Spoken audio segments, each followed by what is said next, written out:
Taught ఇవే బాబు అని చెప్పి నాకు ఒక కొత్త ఫోన్ కొనిచ్చాడండి. ఆ ఫోన్లోని ఈరోజైతే షార్ట్ అయితే పెట్టాను. ఇదేంటంటే మా పాప చూసారా, డార్క్ ఫ్యాన్సీ బిస్కెట్లు అయ్యో కొత్తగా వచ్చాయంట. మా ఆయన 1+1 ఆఫర్లో పెట్టాడు. చాలా చండాలంగా ఉన్నాయి, టేస్ట్ అయితే అస్సలు బాగలేదు.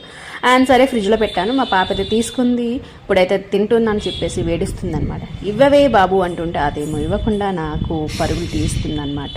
సరే ఏంటి ఈరోజు కొత్త లేని అలవాట్లు అని చెప్పి నేను ఆలోచిస్తుంటే తనకి ఆకలేస్తుందేమో అనుకుని నేనైతే అన్నం కలిపి పెట్టాలనుకున్నా. సరే అని చెప్పేసి పెట్టాను. సో పెరిగాను అనమాట ఈరోజు. సో తనైతే మంచిగా తింది. ఏంటి ఈరోజు త్వరగా తింది అని ఆలోచిస్తే ఈరోజు 6 గంటలకే తన బ్రేక్ఫాస్ట్ అయితే కంప్లీట్ చేసింది. సో ఓకే అని చెప్పి, సో చూసారు కదా పాపలో మనం ప్రతి అమ్మాయి కూడా కష్టపడి మనం తినిపిస్తేనే తింటారు.